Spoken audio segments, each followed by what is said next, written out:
ಯುವಕನೊಬ್ಬನಿಗೆ ಮದ್ಯದ ಬೆರಳನ್ನ ತೋರಿಸಿದ Aryan Khan. ಪಬ್ಬೊಂದರಲ್ಲಿ ಟೆಕ್ನಿಷಿಯನ್ಗೆ middle finger ಅನ್ನ ತೋರಿಸಿದ ಆರ್ಯನ್ ಖಾನ್. ಕಾರ್ಯಕ್ರಮದ ದಿನ ಟೆಕ್ನಿಷಿಯನ್ ಆಗಿ ಕೆಲಸಕ್ಕೆ ಬಂದಿದ್ದ ಯುವಕ ಆತನಿಗೆ ತೋರಿಸಿದಂತೆ ಯುವಕನನ್ನ ಕರೆಸಿ ವಿಚಾರಣೆಯನ್ನ ಪೊಲೀಸರು ಮಾಡಿದ್ದಾರೆ. ದುರ್ವರ್ತನೆ ತೋರಿದ್ದರ ಬಗ್ಗೆ ಟೆಕ್ನಿಷಿಯನ್ ದ್ವಂದ್ವ ಹೇಳಿಕೆಯನ್ನ ನೀಡಿದ್ದಾನೆ. ವಿಡಿಯೋ ವೈರಲ್ ಆಗ್ತಿದ್ದಂತೆ ಯುವಕನಿಗೆ ಬೆದರಿಸಿರುವ ಶಂಕೆ ಕೂಡ ವ್ಯಕ್ತವಾಗಿದೆ. ಶಾರುಖ್ ಮಗನ ಅಸಭ್ಯ ವರ್ತನೆ ಕುರಿತು ತನಿಖೆಯೂ ಕೂಡ ಚುರುಕಾಗಿದೆ. ಈ ಆರ್ಯನ್ ಖಾನ್ ಬಾಲ್ಕನಿಯಲ್ಲಿ ನಿಂತ್ಕೊಂಡು ಪಬ್ನ ಬಾಲ್ಕನಿಯಲ್ಲಿ ನಿಂತ್ಕೊಂಡು ಮಿಡ್ಲ್ ಫಿಂಗರ್ ಅನ್ನ ತೋರಿಸಿದ್ನಲ್ಲ, ಅದು ಒಬ್ಬ ಟೆಕ್ನಿಷಿಯನ್ ಹುಡುಗನಿಗೆ ಮಿಡ್ಲ್ ಫಿಂಗರ್ ತೋರಿಸಿದ್ದಾನೆ ಅನ್ನೋದು ಗೊತ್ತಾಗಿದೆ. ಆ ಹುಡುಗನನ್ನ ಕರೆದು ವಿಚಾರಣೆ ಮಾಡಿದಾರಂತೆ. ಆ ಹುಡುಗ ದ್ವಂದ್ವ ಹೇಳಿಕೆಯನ್ನ ಕೊಟ್ಟಿದ್ದಾನಂತೆ. ಶಾರುಖ್ ಖಾನ್ ಪುತ್ರ ಆರ್ಯನ್ ಖಾನ್ ಹಿಂಗ್ ಮಾಡಿದ್ರಲ್ಲ, ಇದು ವ್ಯಾಪಕವಾಗಿ ಚರ್ಚೆ ಆದಾಗ ಆ ಹುಡುಗ ಯಾರಿದ್ದಾನೆ, ಯಾರಿಗೆ ಮಿಡ್ಲ್ ಫಿಂಗರ್ ಅನ್ನ ಶಾರುಖ್ ಖಾನ್ ಪುತ್ರ ಆರ್ಯನ್ ಖಾನ್ ತೋರಿಸಿದ, ಆತನನ್ನ ವಿಚಾರಣೆ ಕರೆದು ಮಾತಾಡಿಸಿದಾಗ ಆತ ದ್ವಂದ್ವ ಹೇಳಿಕೆಯನ್ನು ಕೊಟ್ಟಿದ್ದಾನಂತೆ. ಮೇಲ್ನೋಟಕ್ಕೆ ಆತನಿಗೆ ಬೆದರಿಸಿರುವ ಶಂಕೆಯೂ ಕೂಡ ವ್ಯಕ್ತವಾಗಿದೆ. ತೇಜಸ್ ಗೌಡ, ಹಿಂದೂ ಮುಖಂಡ ತೇಜಸ್ ಗೌಡ ಈ ಸಂಬಂಧ ಈಗ ಕಮಿಷನರ್ಗೆ ದೂರನ್ನು ಕೂಡ ಕೊಟ್ಟಿದ್ದಾರೆ. ಅಕ್ಕಪಕ್ಕದಲ್ಲಿ ಜೈದ್ ಖಾನ್ ಇದ್ದಾರೆ, ಜೈದ್ ಖಾನ್ ಹಾಗೆ ನಲ್ಪಾಡ್ ಹ್ಯಾರಿಸ್ ಕೂಡ ಇದ್ದಾರೆ. ಅವರೆಲ್ಲರೂ ಕೂಡ ಈರ್ನೇ ಮಾಡ್ತಿರೋದು ಸರಿ ಅನ್ನೋ ರೀತಿಯಲ್ಲಿ ನಗಾಡ್ತಾ ಇರೋದು, ಇದೆಲ್ಲವೂ ಕೂಡ ವ್ಯಾಪಕ ಆಕ್ರೋಶಕ್ಕೆ ಕಾರಣವಾಗಿತ್ತು. ಹೆಚ್ಚಿನ ಮಾಹಿತಿಯೊಂದಿಗೆ ನಮ್ಮ ಪ್ರತಿನಿಧಿ ಅಭಿಷೇಕ್ ಜೈಶಂಕರ್ ಈಗ ನೇರ ಸಂಪರ್ಕದಲ್ಲಿದ್ದಾರೆ. ಅಭಿಷೇಕ್, ಶಾರುಖ್ ಖಾನ್ ಪುತ್ರ ಆರ್ಯನ್ ಖಾನ್ ನ ನಡೆ ಈಗ ವ್ಯಾಪಕ ಚರ್ಚೆ ಕಾರಣ ಆಗ್ತಾ ಇದೆ. ಈ ನಿಟ್ಟಿನಲ್ಲಿ ಈಗ ಕಂಪ್ಲೇಂಟ್ ಕೂಡ ದಾಖಲಾಗಿದೆಯಂತೆ. ಕಂಪ್ಲೇಂಟ್ ಕೊಟ್ಟ ತೇಜಸ್ ಗೌಡ ಹೇಳೋದೇನು, ಜೊತೆಗೆ ಈಗ ಏನೇನ್ ಚರ್ಚೆಗಳಿದಾವೆ? ಅಭಿಷೇಕ್ ಜೈಶಂಕರ್.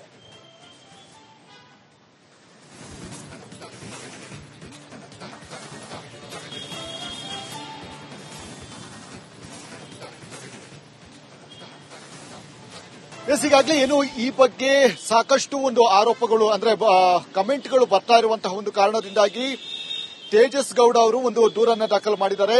ಸಾರ್ವಜನಿಕ ವೇದಿಕೆಯಲ್ಲಿರುವಂತಹ ವ್ಯಕ್ತಿಗಳು ಯಾವ ರೀತಿ ನಡೆದುಕೊಳ್ಳಬೇಕು ಸಮಾಜದ ಮುಂದೆ ಅಂತ ಹೇಳಿ ಒಂದು 4 ಜನ ಅಬ್ಸರ್ವ್ ಮಾಡ್ತಾ ಇರ್ತಾರೆ. ಅವರಿಗೆ ಇಂತಹ ವ್ಯಕ್ತಿಗಳು ಮಾದರಿಯಾಗಬಾರ್ದು ಅಂತ ಹೇಳಿ ಒಂದು ದೂರನ್ನು ಕೂಡ ಕೊಟ್ಟಿರುವಂತದ್ದು. ಈ ದೂರಿನ ಅನ್ವಯವಾಗಿ ಈಗ ಪೊಲೀಸರು ಕೂಡ ಸಾಕಷ್ಟು ಒಂದು ಕ್ರಮವನ್ನು ಕೈಗೊಳ್ಳೋದಕ್ಕೆ ಮುಂದಾಗಿದ್ದಾರೆ. ಮತ್ತೆ ನಿನ್ನೆ ತಡರಾತ್ರಿಯವರೆಗೂ ಕೂಡ ಈ ಒಂದು ಪಬ್ನಲ್ಲಿ ಒಂದು ತನಿಖೆಯನ್ನ ಅಂದ್ರೆ ಅವರನ್ನ ಪಬ್ನ ಮ್ಯಾನೇಜರ್ ಏನಿದ್ದಾರೆ ಆತನನ್ನ ವಿಚಾರಣೆ ನಡೆಸುವಂತಹ ಒಂದು ಕೆಲಸಗಳನ್ನು ಕೂಡ ಮಾಡಿದ್ದಾರೆ. ಅಂದ್ರೆ ಯಾಕೆ ಯಾವ ಕಾರ್ಯಕ್ರಮ ನಡೀತಾ ಇತ್ತು ಮತ್ತು ಇಲ್ಲಿ ಯಾರ್ಯಾರು ಬಂದಿದ್ರು, ಆ ಪಬ್ನಲ್ಲಿ ಅಂದ್ರೆ ಪಾರ್ಟಿಯಲ್ಲಿ ಸಂದರ್ಭದಲ್ಲಿ ಏನಾದರೂ ಬೇರೆ ರೀತಿಯಾದಂತಹ ಒಂದು ಅವಘಡಗಳು ನಡೆದಿದ್ಯಾ, ಅದೆಲ್ಲದರ ಡೀಟೇಲ್ಸ್ ಗಳನ್ನ ಪೊಲೀಸರು ಮಾಹಿತಿಯನ್ನು ಕಲೆ ಹಾಕಿದ್ದಾರೆ. ಯಾವಾಗ ಇದು ಸುದ್ದಿ ಮಾಧ್ಯಮಗಳಲ್ಲಿ ಪ್ರಸಾರ ಆಯಿತು ಮತ್ತು ವೈರಲ್ ಆಗ್ತಾ ಬಂತು, ಸಹಜವಾಗಿಯೇ ಸಾರ್ವಜನಿಕರು ಕೂಡ ಒಂದು ಹೇಳಿಕೆ ಅಂದ್ರೆ ಒಂದು ಕಮೆಂಟ್ ಅನ್ನ ಮಾಡ್ತಾರೆ. ಸಾಮಾನ್ಯ ಜನ ಏನಾದರೂ ಮಾಡಿದಂತಹ ಸಂದರ್ಭದಲ್ಲಿ ನೀವು ಸುಮ್ಮನೆ ಬಿಡ್ತಿದ್ರ ಅನ್ನುವಂತಹ ಪ್ರಶ್ನೆಯನ್ನ ನಗರ ಪೊಲೀಸರಿಗೆ ಹಾಕಿರುವಂತದ್ದು. ಹೀಗಾಗಿ ಸಹಜವಾಗಿಯೇ ಇದರ ಬಗ್ಗೆ ಇದನ್ನ ಪರಿಗಣನೆಗೆ ತೆಗೆದುಕೊಂಡು ಪೊಲೀಸರು ಸುಮೋಟೋ ಕೇಸ್ ದಾಖಲು ಮಾಡಿಕೊಳ್ತಾರೆ, ಅಥವಾ ಯಾರಿಗೆ ಈತ ಮಿಡ್ಲ್ ಫಿಂಗರ್ ಅನ್ನ ತೋರಿಸಿದ್ನೋ ಆತನನ್ನ ಕರೆಸಿ ಕೇಸನ್ನು ದಾಖಲು ಮಾಡಿ ಅವನಿಂದ ನಂತರ ತನಿಖೆಯನ್ನು ನಡೆಸ್ತಾರೆ ಅನ್ನುವಂಥದ್ದು ಕೂಡ ಇಲ್ಲಿ ಮುಂದಿನ ಹಂತದಲ್ಲಿ ಕಾದು ನೋಡಬೇಕಾಗಿದೆ. ಈಗ ಯುವಕನೊಬ್ಬನಿಗೆ ಈ ರೀತಿಯಾದಂತಹ ಒಂದು ಅಸಭ್ಯವಾಗಿ ವರ್ತನೆಯನ್ನ ಮಾಡುವಂತಹ ಅಸಭ್ಯ ಸನ್ನೆಯನ್ನ ಮಾಡುವಂತಹ ಒಂದು ಕೆಲಸಗಳನ್ನು ಮಾಡಿದ್ದಾರೆ ಅಂತ ಹೇಳಿ ಈಗ ಮಾಹಿತಿಯಲ್ಲಿ ತಿಳಿದು ಬರ್ತಾ ಇರುವಂತದ್ದು. ಲ್ಯಾಬ್ ಟೆಕ್ನಿಷಿಯನ್ ಏನಿದ್ದಾನೆ ಆತ ಈ ಸ್ಥಳಕ್ಕೆ ಬಂದಿರ್ತಾನೆ. ಆ ಸ್ಥಳಕ್ಕೆ ಬಂದಂತಹ ಸಂದರ್ಭದಲ್ಲಿ ಈತ ಏನೋ ಶಾರುಖ್ ಮಗ ಪುತ್ರ ಏನಿದ್ದಾನೆ ಆತ ಅಲ್ಲಿ ಮಿಡ್ಲ್ ಫಿಂಗರ್ ಅನ್ನು ತೋರಿಸಿದ್ದಾರೆ ಅಂತ ಹೇಳಿ ಮಾಹಿತಿ ಸಿಗ್ತಾ ಇರುವಂತದ್ದು. ಈಗ ಸದ್ಯ ಅವರ ಪಕ್ಕದಲ್ಲಿ ಇಬ್ಬರು ಜವಾಬ್ದಾರಿಯುತವಾದಂತಹ ಶಾಸಕ ಮತ್ತೆ ಸಚಿವರ ಪುತ್ರರಾಗಿರುವಂತದ್ದು. ಅವರಾದ್ರೂ ಈ ರೀತಿಯಾದಂತಹ ಒಂದು ವರ್ತನೆಯನ್ನ ಮಾಡಬೇಡಿ ಅಂತ ಹೇಳಿ ತಡಿಬಹುದಾಗಿತ್ತು. ಆದ್ರೆ ಯಾವುದೇ ರೀತಿಯಾದಂತಹ ಅಂದ್ರೆ ಅವರು ಕೂಡ ಸಹಕಾರವನ್ನು ನೀಡುವಂತಹ ರೀತಿಯಲ್ಲಿ ನಗ್ತಾ ಇದ್ರು, ಅಂದ್ರೆ ಅವರು ಮಾಡಿದಂತಹ ಕೆಲಸಕ್ಕೆ ನಗ್ತಾ ಇರುವಂತದ್ದು. ಹೀಗಾಗಿ ಈ ರೀತಿಯಾದಂತಹ ಒಂದು ಕೆಲಸಗಳನ್ನು ಮಾಡಿದರೆ ಇವರ ವಿರುದ್ಧ ಕ್ರಮವನ್ನು ಕೈಗೊಳ್ಳಿ ಅಂತ ಹೇಳಿ ತೇಜಸ್ ಗೌಡ ಅವರು ಕೂಡ ಈಗ ಪೊಲೀಸರಿಗೆ ಇಮೇಲ್ ಮಾಡುವಂತಹ ಮುಖಾಂತರ ದೂರನ್ನು ಕೊಟ್ಟಿರುವಂತದ್ದು. ಮತ್ತು ಈ ಹಿಂದೆ ಆ ದೂರಿನಲ್ಲಿ ಈ ಹಿಂದೆ ನಳಪಾಡ್ ಅವರು ಪಬ್ನಲ್ಲಿ ಗಲಾಟೆಯನ್ನ ಮಾಡಿದ್ರು, ಮತ್ತೆ ಒಂದಷ್ಟು ವಿವಾದ ಕೂಡ ಆಗಿತ್ತು, ಕೇಸ್ ಕೂಡ ಆಗಿತ್ತು. ಹೀಗಾಗಿ ಪಬ್ನಲ್ಲಿಯೂ ಕೂಡ ಬೇರೆ ರೀತಿಯಾದಂತಹ ಒಂದು ವರ್ತನೆಗಳು ಅಸಾಲ್ಟ್ ಅಂದ್ರೆ ಬೇರೆ ರೀತಿಯಾದಂತಹ ಅಹಿತಕರ ಘಟನೆಗಳು ನಡೆದಿರುವಂತಹ ಸಾಧ್ಯತೆ ಇದೆ, ನಮಗೆ ಅನುಮಾನ ಇದೆ. ಹೀಗಾಗಿ ಅಲ್ಲಿರುವಂತಹ ಸಿಸಿಟಿವಿಗಳನ್ನ ಕಲೆ ಹಾಕಿ ತನಿಖೆಯನ್ನು ನಡೆಸಬೇಕು ಅಂತ ಹೇಳಿ ಒತ್ತಾಯವನ್ನು ಕೂಡ ಮಾಡಿರುವಂತದ್ದು. ಹೀಗಾಗಿ ಸದ್ಯ ಮುಂದಿನ ಹಂತದಲ್ಲಿ ಇದು ಯಾವ ರೀತಿ ಯಾವ ರೂಪು ಪಡೆದುಕೊಳ್ಳುತ್ತೆ ಅನ್ನುವಂಥದ್ದು ಕಾದು ನೋಡಬೇಕಾಗಿದೆ. ಪೊಲೀಸರು ಸುಮೋಟೋ ಕೇಸನ್ನು ದಾಖಲು ಮಾಡಿದಂತಹ ಸಂದರ್ಭದಲ್ಲಿ ಅಥವಾ ಆ ಯುವಕನನ್ನ ಕರೆಸಿ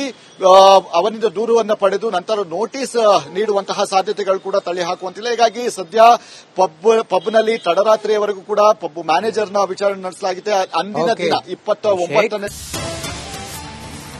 ಯುವಕನೊಬ್ಬನಿಗೆ ಮದ್ಯದ ಬೆರಳನ್ನ ತೋರಿಸಿದ ಆರ್ಯನ್ ಖಾನ್. ಪಬ್ಬೊಂದರಲ್ಲಿ ಟೆಕ್ನಿಷಿಯನ್ಗೆ ಮಿಡಲ್ ಫಿಂಗರ್ ಅನ್ನ ತೋರಿಸಿದ ಆರ್ಯನ್ ಖಾನ್. ಕಾರ್ಯಕ್ರಮದ ದಿನ ಟೆಕ್ನಿಷಿಯನ್ ಆಗಿ ಕೆಲಸಕ್ಕೆ ಬಂದಿದ್ದ ಯುವಕ ಆತನಿಗೆ ತೋರಿಸಿದ್ದಂತೆ ಯುವಕನನ್ನ ಕರೆಸಿ ವಿಚಾರಣೆಯನ್ನ ಪೊಲೀಸರು ಮಾಡಿದ್ದಾರೆ. ದುರ್ವರ್ತನೆ ತೋರಿದ್ದರ ಬಗ್ಗೆ ಟೆಕ್ನಿಷಿಯನ್ ದ್ವಂದ್ವ ಹೇಳಿಕೆಯನ್ನ ನೀಡಿದ್ದಾನೆ. ವಿಡಿಯೋ ವೈರಲ್ ಆಗ್ತಿದ್ದಂತೆ ಯುವಕನಿಗೆ ಬೆದರಿಸಿರುವ ಶಂಕೆ ಕೂಡ ವ್ಯಕ್ತವಾಗಿದೆ. ಶಾರುಖ್ ಮಗನ ಅಸಭ್ಯ ವರ್ತನೆ ಕುರಿತು ತನಿಖೆಯೂ ಕೂಡ ಚುರುಕಾಗಿದೆ. ಈ ಆರ್ಯನ್ ಖಾನ್ ಬಾಲ್ಕನಿಯಲ್ಲಿ ನಿಂತ್ಕೊಂಡು ಪಬ್ನ ಬಾಲ್ಕನಿಯಲ್ಲಿ ನಿಂತ್ಕೊಂಡು ಮಿಡ್ಲ್ ಫಿಂಗರ್ ಅನ್ನ ತೋರಿಸಿದ್ನಲ್ಲ, ಅದು ಒಬ್ಬ ಟೆಕ್ನಿಷಿಯನ್ ಹುಡುಗನಿಗೆ ಮಿಡ್ಲ್ ಫಿಂಗರ್ ತೋರಿಸಿದ್ದಾನೆ ಅನ್ನೋದು ಗೊತ್ತಾಗಿದೆ. ಆ ಹುಡುಗನನ್ನ ಕರೆದು ವಿಚಾರಣೆ ಮಾಡಿದಾರಂತೆ. ಆ ಹುಡುಗ ದ್ವಂದ್ವ ಹೇಳಿಕೆಯನ್ನ ಕೊಟ್ಟಿದ್ದಾನಂತೆ. ಶಾರುಖ್ ಖಾನ್ ಪುತ್ರ ಆರ್ಯನ್ ಖಾನ್ ಹಿಂಗ್ ಮಾಡಿದ್ರಲ್ಲ, ಇದು ವ್ಯಾಪಕವಾಗಿ ಚರ್ಚೆ ಆದಾಗ ಆ ಹುಡುಗ ಯಾರಿದ್ದಾನೆ, ಯಾರಿಗೆ ಮಿಡ್ಲ್ ಫಿಂಗರ್ ಅನ್ನ ಶಾರುಖ್ ಖಾನ್ ಪುತ್ರ ಆರ್ಯನ್ ಖಾನ್ ತೋರಿಸಿದ, ಆತನನ್ನ ವಿಚಾರಣೆ ಕರೆದು ಮಾತಾಡಿಸಿದಾಗ ಆತ ದ್ವಂದ್ವ ಹೇಳಿಕೆಯನ್ನು ಕೊಟ್ಟಿದ್ದಾನಂತೆ. ಮೇಲ್ನೋಟಕ್ಕೆ ಆತನಿಗೆ ಬೆದರಿಸಿರುವ ಶಂಕೆಯೂ ಕೂಡ ವ್ಯಕ್ತವಾಗಿದೆ. ತೇಜಸ್ ಗೌಡ, ಹಿಂದೂ ಮುಖಂಡ ತೇಜಸ್ ಗೌಡ ಈ ಸಂಬಂಧ ಈಗ ಕಮಿಷನರ್ಗೆ ದೂರನ್ನು ಕೂಡ ಕೊಟ್ಟಿದ್ದಾರೆ. ಅಕ್ಕಪಕ್ಕದಲ್ಲಿ ಜೈದ್ ಖಾನ್ ಇದ್ದಾರೆ, ಹಾಗೆ ಜೈದ್ ಖಾನ್ ಹಾಗೆ ನಲ್ಪಾಡ್ ಹ್ಯಾರಿಸ್ ಕೂಡ ಇದ್ದಾರೆ. ಅವರೆಲ್ಲರೂ ಕೂಡ ಈರ್ನೇ ಮಾಡ್ತಿರೋದು ಸರಿ ಅನ್ನೋ ರೀತಿಯಲ್ಲಿ ನಗಾಡ್ತಾ ಇರೋದು, ಇದೆಲ್ಲವೂ ಕೂಡ ವ್ಯಾಪಕ ಆಕ್ರೋಶಕ್ಕೆ ಕಾರಣವಾಗಿತ್ತು. ಹೆಚ್ಚಿನ ಮಾಹಿತಿಯೊಂದಿಗೆ ನಮ್ಮ ಪ್ರತಿನಿಧಿ ಅಭಿಷೇಕ್ ಜೈಶಂಕರ್ ಈಗ ನೇರ ಸಂಪರ್ಕದಲ್ಲಿದ್ದಾರೆ. ಅಭಿಷೇಕ್, ಶಾರುಖ್ ಖಾನ್ ಪುತ್ರ ಆರ್ಯನ್ ಖಾನ್ ನ ನಡೆ ಈಗ ವ್ಯಾಪಕ ಚರ್ಚೆ ಕಾರಣ ಆಗ್ತಾ ಇದೆ. ಈ ನಿಟ್ಟಿನಲ್ಲಿ ಈಗ ಕಂಪ್ಲೇಂಟ್ ಕೂಡ ದಾಖಲಾಗಿದೆಯಂತೆ. ಕಂಪ್ಲೇಂಟ್ ಕೊಟ್ಟ ತೇಜಸ್ ಗೌಡ ಹೇಳೋದೇನು, ಜೊತೆಗೆ ಈಗ ಏನೇನ್ ಚರ್ಚೆಗಳಿದಾವೆ ಅಭಿಷೇಕ್ ಜೈಶಂಕರ್?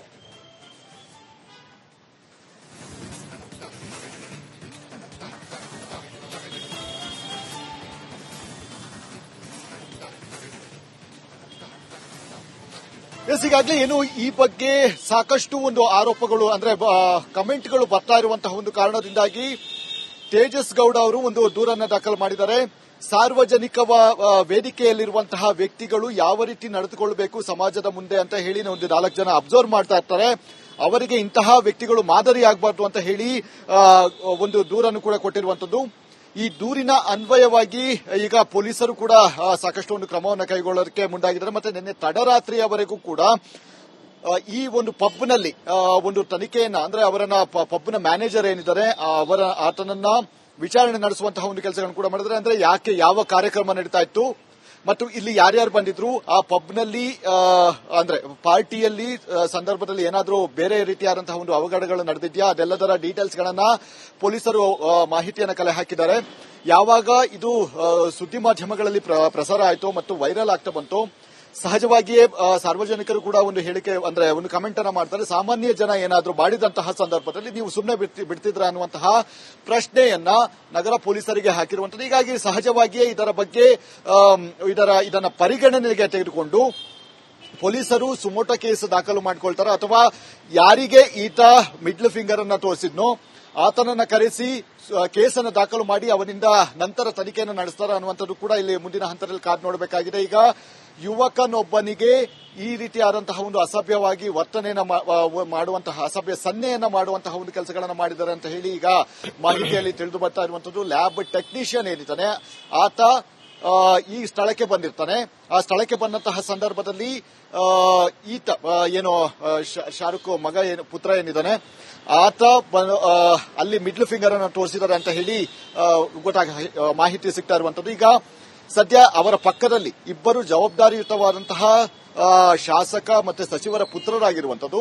ಅವರಾದ್ರೂ ಈ ರೀತಿಯಾದಂತಹ ಒಂದು ವರ್ತನೆಯನ್ನ ಮಾಡಬೇಡಿ ಅಂತ ಹೇಳಿ ತಡಿಬಹುದಾಗಿತ್ತು. ಆದ್ರೆ ಯಾವುದೇ ರೀತಿಯಾದಂತಹ ಅಂದ್ರೆ ಅವರು ಕೂಡ ಸಹಕಾರವನ್ನು ನೀಡುವಂತಹ ರೀತಿಯಲ್ಲಿ ನಗ್ತಾ ಇದ್ರು. ಅಂದ್ರೆ ಅವರು ಮಾಡಿದಂತಹ ಕೆಲಸಕ್ಕೆ ನಗ್ತಾ ಇರುವಂತದ್ದು. ಹೀಗಾಗಿ ಈ ರೀತಿಯಾದಂತಹ ಒಂದು ಕೆಲಸಗಳನ್ನು ಮಾಡಿದರೆ ಇವರ ವಿರುದ್ಧ ಕ್ರಮವನ್ನು ಕೈಗೊಳ್ಳಿ ಅಂತ ಹೇಳಿ ತೇಜಸ್ ಗೌಡ ಅವರು ಕೂಡ ಈಗ ಪೊಲೀಸರಿಗೆ ಇಮೇಲ್ ಮಾಡುವಂತಹ ಮುಖಾಂತರ ದೂರನ್ನ ಕೊಟ್ಟಿರುವಂತದ್ದು. ಮತ್ತು ಈ ಹಿಂದೆ ಆ ದೂರಿನಲ್ಲಿ ಈ ಹಿಂದೆ ನಳಪಾಡ್ ಅವರು ಪಬ್ನಲ್ಲಿ ಗಲಾಟೆಯನ್ನ ಮಾಡಿದ್ರು, ಮತ್ತೆ ಒಂದಷ್ಟು ವಿವಾದ ಕೂಡ ಆಗಿತ್ತು, ಕೇಸ್ ಕೂಡ ಆಗಿತ್ತು. ಹೀಗಾಗಿ ಪಬ್ನಲ್ಲಿಯೂ ಕೂಡ ಬೇರೆ ರೀತಿಯಾದಂತಹ ಒಂದು ವರ್ತನೆಗಳು, ಅಸಾಲ್ಟ್ ಅಂದ್ರೆ ಬೇರೆ ರೀತಿಯಾದಂತಹ ಅಹಿತಕರ ಘಟನೆಗಳು ನಡೆದಿರುವಂತಹ ಸಾಧ್ಯತೆ ಇದೆ, ನಮಗೆ ಅನುಮಾನ ಇದೆ. ಹೀಗಾಗಿ ಅಲ್ಲಿರುವಂತಹ ಸಿಸಿಟಿವಿಗಳನ್ನ ಕಲೆ ಹಾಕಿ ತನಿಖೆಯನ್ನು ನಡೆಸಬೇಕು ಅಂತ ಹೇಳಿ ಒತ್ತಾಯವನ್ನು ಕೂಡ ಮಾಡಿರುವಂತದ್ದು. ಹೀಗಾಗಿ ಸದ್ಯ ಮುಂದಿನ ಹಂತದಲ್ಲಿ ಇದು ಯಾವ ರೀತಿ ಯಾವ ರೂಪು ಪಡೆದುಕೊಳ್ಳುತ್ತೆ ಅನ್ನುವಂಥದ್ದು ಕಾದು ನೋಡಬೇಕಾಗಿದೆ. ಪೊಲೀಸರು ಸುಮೋಟೋ ಕೇಸನ್ನು ದಾಖಲು ಮಾಡಿದಂತಹ ಸಂದರ್ಭದಲ್ಲಿ ಅಥವಾ ಆ ಯುವಕನನ್ನ ಕರೆಸಿ